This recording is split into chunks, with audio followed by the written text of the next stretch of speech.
Good morning बच्चों। आज हम लोग वन्य समाज और उपनिवेशवाद के विषय में अध्ययन करेंगे, किंतु इससे पूर्व हम वन्य समाज में आए बदलाव के विषय में चर्चा करेंगे कि किस प्रकार उपनिवेशवाद के दौरान वन्य समाज के जीवन में अंतर आया। तो बच्चों, हम लोग अक्सर देखते हैं कि हर देश में कुछ ऐसे लोग हैं जो कि अति पिछड़े हुए हैं, सभ्यता और संस्कृति के क्षेत्र में अत्यंत पिछड़े हुए हैं, शिक्षा के क्षेत्र में पिछड़े हुए हैं और अपना भोजन पृथ्वी पर गिरे हुए अन्न को बीन बीन करके ग्रहण करते हैं या फल फूल वगैरह जंगली चीज़ों को खा करके अपना गुजारा करते हैं। तो हम उनके विषय में नहीं जानते कि उन लोगों को आधुनिक समाज के लिए कितना बलिदान करना पड़ा। क्या हमारी निगाह में वे अत्यंत पिछड़े हुए हैं, इसलिए हम उन्हें आदिवासियों की संज्ञा देते हैं, किंतु क्या आपने या हमने कभी यह ध्यान दिया कि वे भी हमारे ही समाज का हिस्सा हैं, हमारे ही समाज के लोग हैं। तो उनका जीवन इतना पीछे क्यों है? उसके कई कारण हैं। विश्व में वनवासियां, चरवाहा समुदाय और किसानों की जिंदगी में आधुनिक विश्व का उदय कैसे हुआ और उनकी जिंदगी में क्या परिवर्तन हुआ, इस विषय में हम इस अध्याय के अंतर्गत अध्ययन करेंगे। साथ ही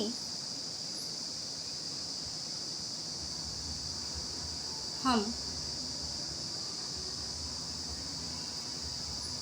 जंगलों पर आश्रित विभिन्न समुदाय के जीवन के बारे में अध्ययन करेंगे और यह पता करेंगे कि औपनिवेशिक काल में औद्योगिकीकरण के दौरान, जिसमें जहाजरानी, रेलवे और उद्योग धंधों के विकास प्रारंभ हुए, उसके दौरान लकड़ी और अन्य वन उत्पादों के लिए जंगलों पर किस तरह दबाव बनाया गया और जंगलों पर आश्रित लोगों को, स्थानीय समुदायों को किस प्रकार बेघर कर दिया गया, किस प्रकार विभिन्न अधिनियम बना करके औपनिवेशिक सरकार ने जंगलों पर आश्रित समुदाय को नए सिरे से जीवन व्यतीत करने के लिए बाध्य किया और इन नियमों तथा कानूनों के उल्लंघन पर किस प्रकार लोगों को दंडित किया गया, इस अध्याय में हम लोग इसी पर चर्चा करेंगे। साथ ही चरवाहा समुदाय, जो कि आबादी का एक महत्वपूर्ण हिस्सा है, हम कभी उनके विषय में गहराई से विचार विमर्श नहीं करते हैं और जंगलों पर स्थापित होते जा रहे नियंत्रण, कृषि विस्तार और चरवाहों के सिमटते जाने से उनके जीवन पर किस तरह असर पड़े, इस पर हमें विचार करना चाहिए। इस हिस्से में हम उनके आवागमन, अपने समुदाय के साथ उनके संबंधों और बदलते परिवेश के अनुरूप खुद को कैसे जंगली समुदायों ने ढाला, इसके बारे में समझेंगे। साथ ही हम किसानों और काश्तकारों की जिंदगी में आए परिवर्तन के बारे में इस अध्याय के अंतर्गत पढ़ेंगे। हम भारत, इंग्लैंड, अमेरिका की परिस्थितियों का अध्ययन करेंगे। केवल एशिया महाद्वीप का नहीं बल्कि यूरोप महाद्वीप और ऑस्ट्रेलिया महाद्वीप का भी हम इस अध्याय में अध्ययन करेंगे। साथ ही नई तकनीकी, नई मांगों, नए नियमों, नए कानूनों, संपत्ति के नई अवधारणाओं ने ग्रामीण दुनिया की शक्ल सूरत किस तरह बदल डाली, इस पर भी हम चर्चा करेंगे। और बच्चों, पूंजीवाद ने और उपनिवेशवाद ने ग्रामीणों के जीवन को सिरे से बदल डाला। इस बदलाव से परिचित होंगे और आपको एहसास होगा कि समाज के विभिन्न तबकों, अमीर, गरीब, औरत, मर्द, बच्चों, वयस्कों पर किस तरह से उपनिवेशवाद का प्रभाव पड़ा। जब तक हम विभिन्न समुदायों और समाज के जीवन में हुए परिवर्तनों को देखना शुरू नहीं करेंगे, तब तक हम इस बात को अच्छी तरह नहीं समझ पाएंगे कि आज की दुनिया कैसे बनी है। साथ ही आधुनिकीकरण की समस्याओं को भी हम तब तक नहीं समझ पाएंगे जब तक कि हम उससे पर्यावरण पर पड़ने वाले प्रभावों पर विचार नहीं करेंगे। तो बच्चों, वन्य समाज और उपनिवेशवाद के अंतर्गत हम इसी प्रकार के विभिन्न समुदायों का अध्ययन करेंगे और साथ ही औपनिवेशीकरण के कारण जो इन समुदायों के जीवन में परिवर्तन आया, बदलाव आया और उसका जो पर्यावरण पर प्रभाव पड़ा, उसके विषय में जानेंगे। तो सबसे पहले वन्य किसे कहते हैं? वन्य एक प्राकृतिक संसाधन है और वनस्पतियों का वह सघन समूह जो धरातल पर स्वतः उगते और बढ़ते हैं, उन्हें वन्य कहते हैं, यानी वन कहते हैं। और साथ में शब्द जुड़ा हुआ है समाज। तो बच्चों, वन पर आश्रित जीवन व्यतीत करने वाले मानव तथा अन्य जीव जंतु वन समाज के अंतर्गत आते हैं। और उपनिवेशवाद अर्थात किसी देश पर दूसरे देश के शासनकाल के समय में वन्य समाज पर क्या असर पड़ा, उसका अध्ययन, उसकी जानकारी हम इस अध्याय के अंतर्गत करेंगे। तो अपने स्कूल और घर में चारों ओर आप नज़र दौड़ाएं तो उन सभी वस्तुओं को पहचानें जो जंगल से ही हमें प्राप्त होते हैं। जंगल पर आप लोगों ने वन संसाधन पढ़ा है। वन संसाधन के अंतर्गत वनों से प्रत्यक्ष और अप्रत्यक्ष लाभ को भी आपने पढ़ा है। तो उसमें वनों पर आधारित विभिन्न उद्योगों के नाम हमने बताए थे, जिसमें कागज़ उद्योग प्रमुख है। तो अगर आप कहीं भी निगाह दौड़ाएंगे तो क्या है, इस किताब का कागज़, मेज़, कुर्सी, दरवाजे, खिड़कियाँ, रंग जिनसे आपके कपड़े रंगे जाते हैं, मसाले, आपकी टॉफ़ी, सेल फोन, रैपर, बीड़ी। बीड़ी किससे बनता है? तेंदू नामक पेड़ के पत्ते से बनता है, जो मध्य प्रदेश में अधिक पाए जाते हैं। गोंद, शहद, काफ़ी, चाय, रबर, साथ ही चॉकलेट में इस्तेमाल होने वाला तेल। चॉकलेट में जो तेल पड़ता है वह कहाँ से मिलता है? शाल के बीजों से मिलता है। शाल वृक्ष का नाम है, जो एक जंगली वृक्ष है। उसी के बीजों से जो तेल मिलता है वह कहाँ मिलाया जाता है? चॉकलेट में मिलाया जाता है। और खाल से चमड़ा बनाने में इस्तेमाल होने वाला चर्म शोधक, जिसे टैनिन या दवाओं के रूप में इस्तेमाल होने वाली जड़ी बूटियाँ, ये सब कहाँ से प्राप्त होती हैं? हमको जंगलों से प्राप्त होती हैं।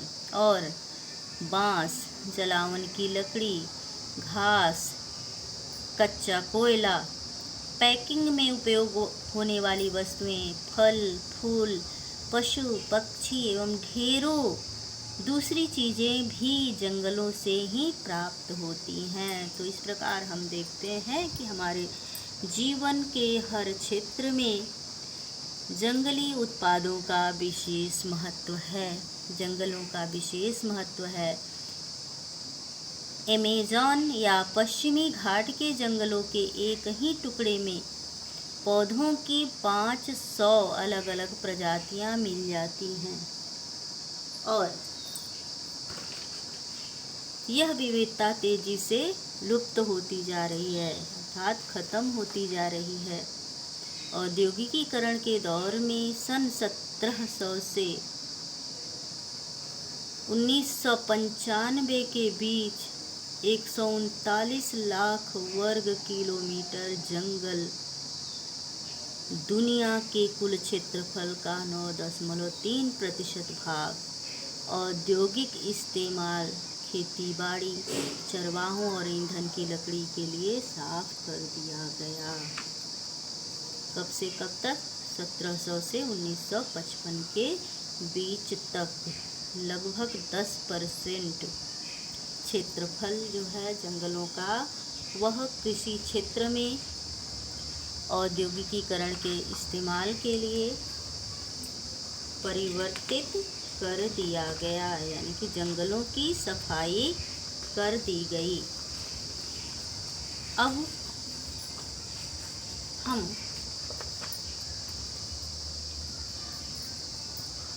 यह जानेंगे कि जंगलों की सफाई क्यों की गई, वनों का विनाश क्यों। जब वन हमारे लिए इतनी उपयोगी हैं, जैसा कि अभी हमने बताया, विभिन्न प्रकार की वस्तुएं जो बनाई जाती हैं, उनके उत्पाद, कच्चे माल जो होते हैं वे हमें कहाँ से मिलते हैं? जंगलों से मिलते हैं। ये तो इसके अतिरिक्त हमें जीवनदायिनी गैस भी जंगलों से प्राप्त होती है। ऑक्सीजन, मानसून के वाहक जंगल हैं, फिर भी इनका विनाश क्यों हो रहा है? तो वनों के लुप्त होने को सामान्यतः वन विनाश कहते हैं, यानी पेड़ों की अत्यधिक कटाई को वन विनाश कहा जाता है। वन विनाश क्यों हो रहा है, क्यों किया जा रहा है? यह कोई नई समस्या नहीं है।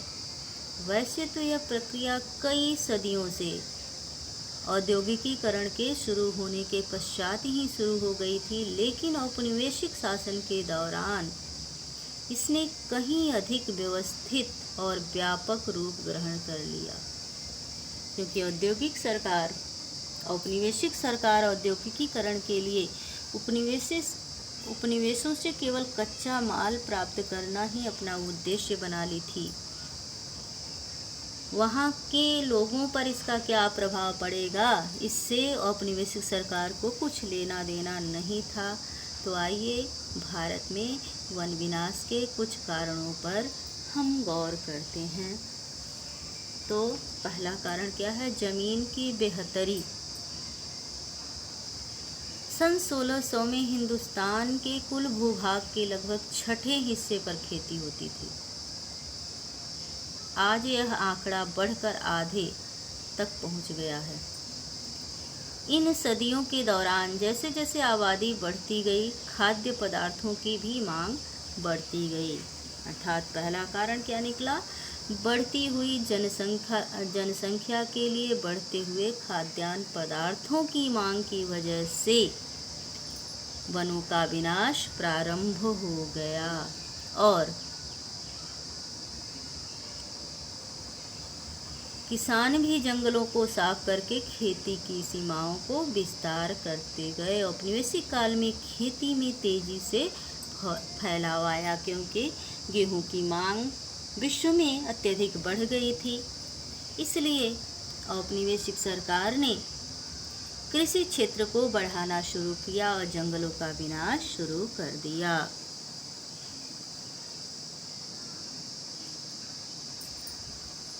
इस चित्र में आप देख सकते हैं, ये व्हेन द वैलेज वर फुल, जब घाटियां भरी पड़ी थी, जॉन डॉसन की पेंटिंग है ये। लाकोता जैसे देशज अमेरिकी आदिवासी समूह जो इन विशाल उत्तर अमेरिकी मैदानों में रहते थे का अर्थतंत्र अत्यंत वैभवपूर्ण था। वे मक्का उगाते थे, इन क्षेत्रों में विषण का शिकार करते थे और जंगली पौधों की खोज में रहते थे। अंग्रेज आबादकारों ने विष्णु के लिए विशाल भूभाग को खुला छोड़ना बेकार समझा, किंतु जब यह घाटी यहाँ पर अंग्रेजों का शासन आरंभ हो गया, ब्रिटेन का शासन आरंभ हो गया अमेरिका पर, तो इस क्षेत्र को खुला छोड़ना अंग्रेज सरकार ने बेवकूफ़ी समझा और 1860 के बाद विष्णु की बहुत बड़ी संख्या में हत्या कर दी गई। अर्थात औपनिवेशिक सरकार ने इस खुले क्षेत्र पर कब्जा करने के लिए विषण नामक पशु की भारी मात्रा में, जैसा कि ये आप देख सकते हैं, ये पशुएं हैं, विषण नाम है इनका, तो इनकी भारी संख्या में हत्या कर दी गई। तो इस प्रकार वनों के विनाश का पहला कारण क्या हुआ? बढ़ती हुई जनसंख्या। दूसरा, बढ़ती हुई जनसंख्या के लिए बढ़ते हुए खाद्यान्न की मांग और खेती का फैलाव। इसकी कई वजहें थी। पहली, अंग्रेजों ने व्यावसायिक फसलों जैसे पटसन, गन्ना, गेहूं, कपास के उत्पादन को जमकर प्रोत्साहित किया। 19वीं सदी के यूरोप में बढ़ती शहरी आबादी का पेट भरने के लिए खाद्यान्न और औद्योगिक उत्पादन के लिए कच्चे माल की ज़रूरत थी। अर्थात उद्योगों के लिए कच्चे माल के रूप में कृषि उत्पादों की मांग का बढ़ना जंगलों के विनाश का कारण बनी। दूसरी वजह यह थी कि 19वीं सदी की शुरुआत में औपनिवेशिक सरकार ने जंगलों को अनुत्पादक समझा था। तब जंगल जो थे औपनिवेशिक सरकार की निगाह में उनकी कोई कीमत नहीं थी। उनके हिसाब से इस व्यर्थ को बियावान पर खेती करके उससे राजस्व और कृषि की बढ़ोतरी की जा सकती थी।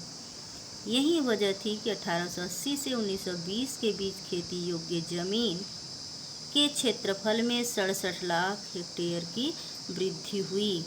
खेती के विस्तार को हम विकास का सूचक मानते हैं, लेकिन हमें यह नहीं भूलना चाहिए कि ज़मीन को जोतने के पहले जंगलों की कटाई करनी पड़ती है।